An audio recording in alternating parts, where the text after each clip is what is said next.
ating adobong manok.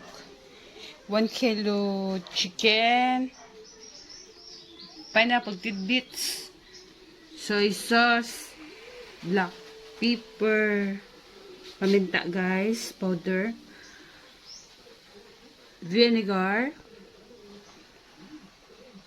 salt,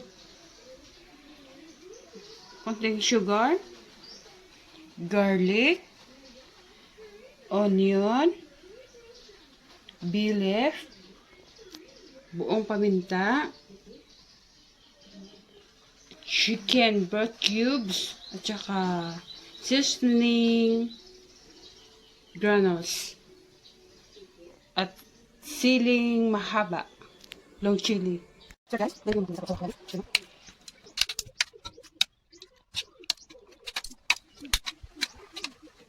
Sunod yung naibig dito guys. Balik. Tsaka ulo. Pwede natin yung naibig dito. Yung kasama. Para hindi na sarap. Kunti asin. Soy sauce. Vinegar. Ito na guys. Add natin yung tubig. Kunting tubig. Ayan. Takpan natin guys. Hintayin natin na buksan na natin. Tignan natin. Ayan, kumukulo na. Pwede na natin ilagay yung ating chicken or cubes. Tsaka yung seasoning granules. Ayan guys. Ayan. Haluin lang natin guys. Pailalim natin yung ating pineapple. Ayan.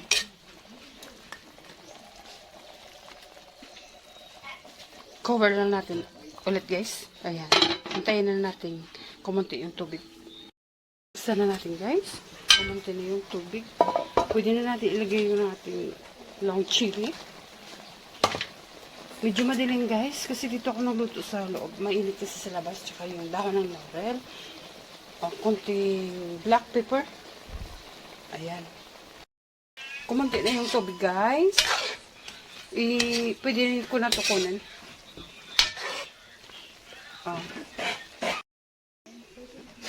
Pinainit ko na yung kawali guys. Lagyan ko ng konting mantika lang.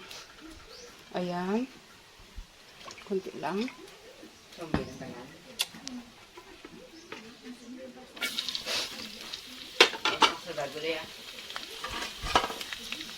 Tapos, something ng garlic. Ayan.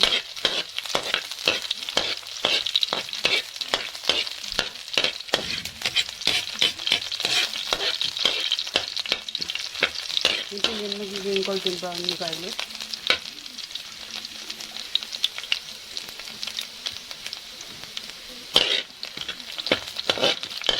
Ito yung magiging golden brown ang garlic guys. Pwede na natin ito sunod.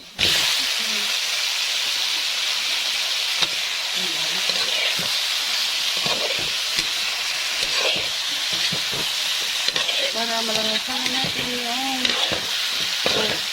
sarap na adobong chicken with pineapple.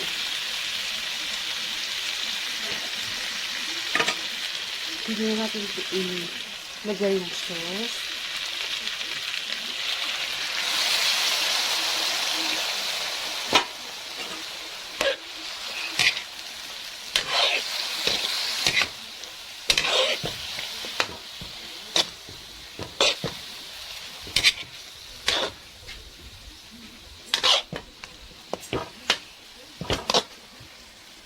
Ayun na guys, tapos na.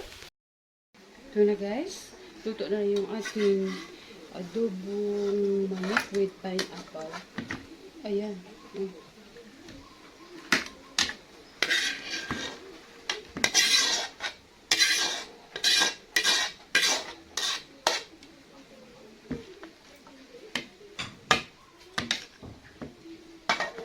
Ayan, kain na tayo guys. Reach it guys.